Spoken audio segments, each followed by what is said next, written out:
인도에 투자하시거나 혹은 투자를 유치할 계획이 있으신가요? 그렇다면 오늘 저희가 좀 깊이 파헤쳐볼 FCGPR 신고라는 과정, 이거 주목하셔야 합니다. 이게 좀 복잡해 보일 수 있는데 인도 비즈니스에서는 정말 필수적인 관문이거든요. 네, 맞습니다. FCGPR, 그러니까 Foreign Currency Gross Provisional Return. 인도 법인이 해외에서 이제 자본금을 받을 때 인도 중앙은행, RBI라고 하죠.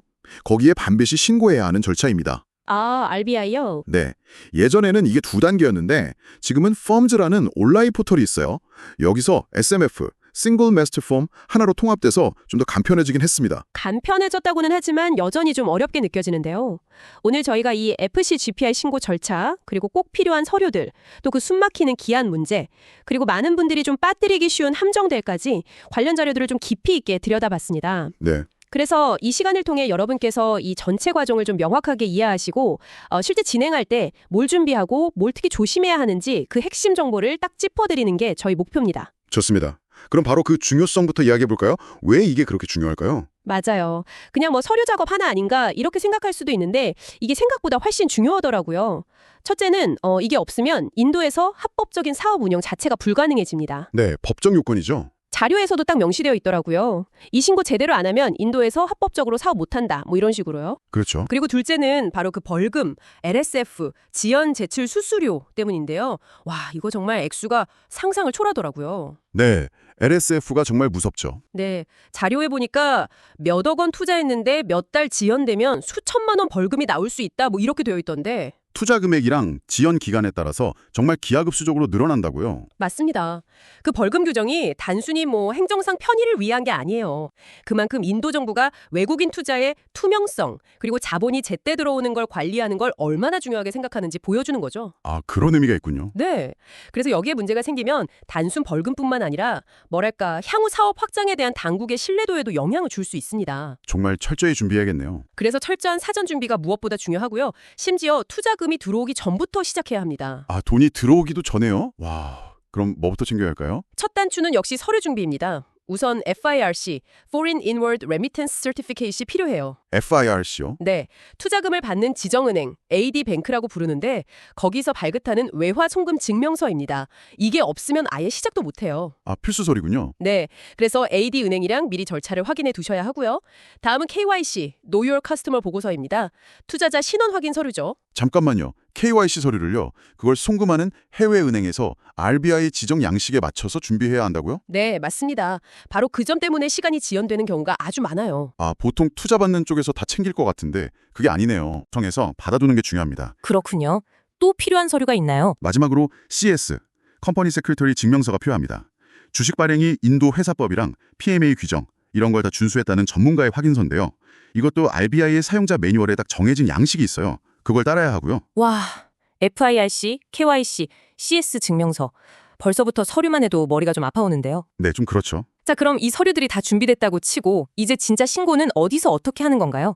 아까 온라인으로 한다고 하셨죠? 네, 맞습니다. 두 번째 단계가 바로 그 RBI의 FIRMS 포탈, 아까 말씀드린 firms.rbi.org.in 여기서 온라인으로 신고하는 겁니다. 먼저 법인 정도로 엔티티 유저라는 걸 등록하고 AD은행 승인을 받아야 하고요. 그 다음에 실제 신고 담당자인 비즈니스 유저를 등록해요. 아, 사용자 등록도 단계가 있군요. 네, 이 비즈니스 유저를 로그인해서 싱글 마스터 폼 메뉴 안에 FCGPR을 선택하고 이제 양식을 채워나가는 거죠. 뭐 투자자 정보, 주식 발행 내역, 아까 FIRC에 나온 자금 수령 내역, 증자 전후, 주주 구성 이런 것들을 정말 꼼꼼하게 입력해야 합니다. 네. 자료에서도 계속 강조하는데 한번 제출하면 수정이 어려우니까 정말 신중하게 확인하세요 이런 말이 있거든요. 아, 수정이 어렵군요. 네, 그리고 준비된 모든 서류는 스캔해서 첨부해야 하는데 파일 형식이나 용량 제한 같은 것도 미리 확인해야 나중에 당황하지 않습니다. 온라인으로 이제 다 입력하고 첨부해서 제출하고 나면 그걸로 끝인가요? 아니면 또 다른 단계가 있나요? 제출 후에는 이제 세 번째 단계죠. 바로 AD은행의 승인과 기한 관리가 남아 있습니다. 제출된 신고서를 AD은행 담당자가 하나하나 다 검토를 해요. 아, 은행에서 또 확인을 하는군요. 네, 만약에 서류 보완 요청이 오면 정말 신속하게 대응해야 하고요. 여기서 제일 중요한 거 바로 신고 기한입니다. 기한이요? 네, 주식 배정일로부터 딱 30일 이내입니다. 정말 짧아요. 30일이요? 와, 정말 촉박한데요? 그럼 이 기한 때문에 보통 어떤 실수가 많이 발생하나요? 아무래도 사전 준비 부족으로 서류가 늦어지거나 아니면 AD은행하고 소통이 좀 원활하지 않아서 시간을 놓치는 경우가 제일 많습니다. 만약 기한을 놓치면 아까 말씀드린 LSF, 그 벌금이 부과되는데 계산식이 또 있어요. 네네. 기본 7,500루피에다가 0.025% 곱하기 투자금액 곱하기 지연 월수.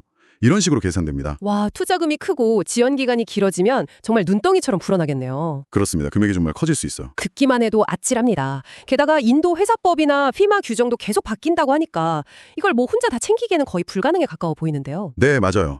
현실적으로 어렵습니다.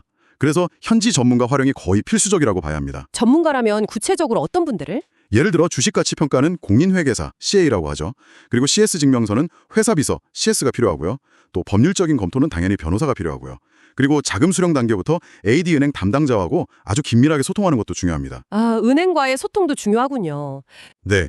그리고 이건 정말 아무리 강조해도 지나치지 않은데 모든 신고 관련 서류는 정말 철저하게 보관해야 합니다.